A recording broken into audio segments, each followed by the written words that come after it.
Hello बच्चों, तो आप प्रश्न को देखते हैं। 4 कुर्सी और 3 मेज़ों के कुल मूल्य 2100 रुपये हैं तथा 5 कुर्सी और 2 मेज़ों के कुल मूल्य 1750 रुपये हैं। तो एक कुर्सी और एक मेज़ का अलग अलग मूल्य हमें ज्ञात करना है। तो प्रश्न की मुख्य अवधारणा की बात करें तो बच्चों यहाँ पर हमें दो चरों वाले रैखिक समीकरण के युग्म को हल करना है। तो यहाँ पर बच्चों देखो, हमें प्रश्न में कुर्सी और मेज के अलग अलग मूल्य पूछा गया है। तो यहाँ पर हम मान लेते हैं एक कुर्सी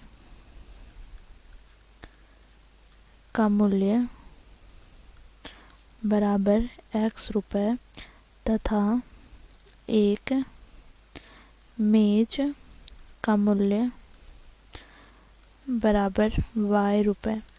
बच्चों प्रश्न में क्या कहा गया है, तो देखो प्रश्नानुसार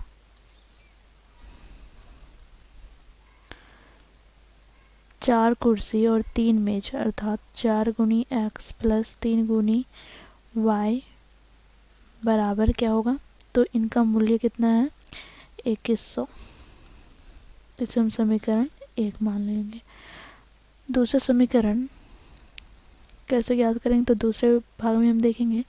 तो 5 कुर्सी और 2 मेज का कुल मूल्य 1750 रुपये है। तो यहाँ पर 5 कुर्सी तथा 2 मेज का कुल मूल्य 1750 रुपये है। इसे समीकरण 2 दे। अब बच्चों यहाँ पर समीकरण 1 और समीकरण 2 रैखिक समीकरण के युग्म है। तो इसे हल करने के लिए बच्चों हम विलोपन विधि का प्रयोग करेंगे।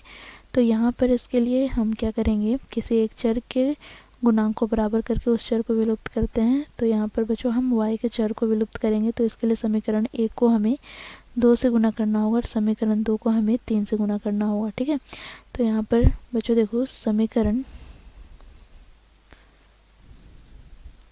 1 को हमें 2 से गुना करना है, फिर बच्चों विलुप्त भी करना है, इसलिए हम माइनस कर रहे हैं।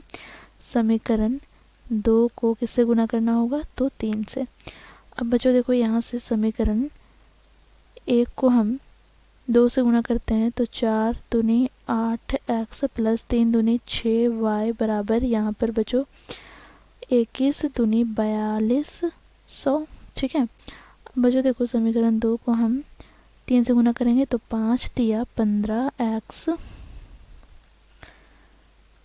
प्लस 6y बराबर बच्चों देखो यहाँ पर 1750 को 3 से गुना करेंगे तो यहाँ पर 5250 में प्राप्त हो जाएगा। बच्चों देखो क्योंकि यहाँ पर हम घटा रहे हैं तो यहाँ पर चिन्ह परिवर्तन हो जाएगा, अर्थात यहाँ पर प्लस है तो माइनस, यहाँ प्लस है तो माइनस, यहाँ प्लस है तो माइनस। तो बच्चों यहाँ पर प्लस 6y से माइनस 6y कट जाएगा। तो यहाँ से हमें क्या प्राप्त हो जाएगा, तो बच्चों देखो यहाँ पर -7x बराबर यहाँ पर हमें प्राप्त हो जाएगा। देखो शून्य में शून्य घटाएंगे तो शून्य, बच्चों 5 में हम शून्य घटाएंगे तो 5, बच्चों 2 में 2 घटाएंगे तो शून्य, और यहाँ पर बच्चों देखो 5 में 4 घटाएंगे तो 1। तो यहाँ पर माइनस का हमें 1050 प्राप्त हो गया। तो माइनस से माइनस कट जाएगा। तो यहाँ से हमें x बराबर क्या प्राप्त होगा, तो बच्चों देखो यहाँ पर 1050 बटे में 7। तो बच्चों यहाँ पर 7 से विभाजित करते हैं तो 7 1 7, यहाँ पर 3 बच गया तो 5 से विभाजित होगा, 7 बचे 35 और यहाँ पर शून्य। तो यहाँ से हमें x का मान क्या प्राप्त हो गया, तो यहाँ पर बच्चों 150। ठीक है, अब बच्चों हमें y का मान ज्ञात करना है। तो इसके लिए बच्चों हम समीकरण 1 या 2 किसी में भी बच्चों x का मान रखेंगे तो y का मान प्राप्त हो जाएगा। तो बच्चों देखो यहाँ पर समीकरण 1 से बच्चों 4x प्लस 3y बराबर 2100 है। तो बच्चों यहाँ से हमें क्या प्राप्त हो जाएगा, तो 4 गुनी x का मान यहाँ पर 150 प्लस 3y बराबर यहाँ पर 2100।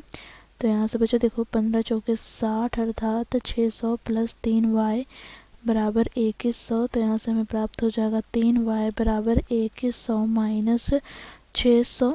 तो यहाँ से हमें क्या प्राप्त हो जाएगा, तो 3y बराबर यहाँ पर हमें प्राप्त हो जाएगा 1500।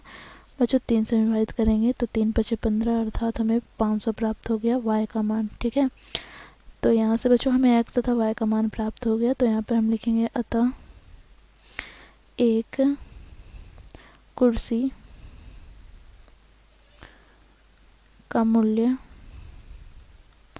हमने क्या ज्ञात किया है, तो x बराबर हमने ज्ञात किया है 150 रुपये तथा एक मेज का मूल्य y रुपये अर्थात बच्चों 500 रुपये। तो इस प्रकार बच्चों हम मुख्य अवधारणा की सहायता से दिए गए प्रश्न को हल करते हैं। आशा करती हूँ आप लोगों को ये प्रश्न समझ में आया होगा। धन्यवाद।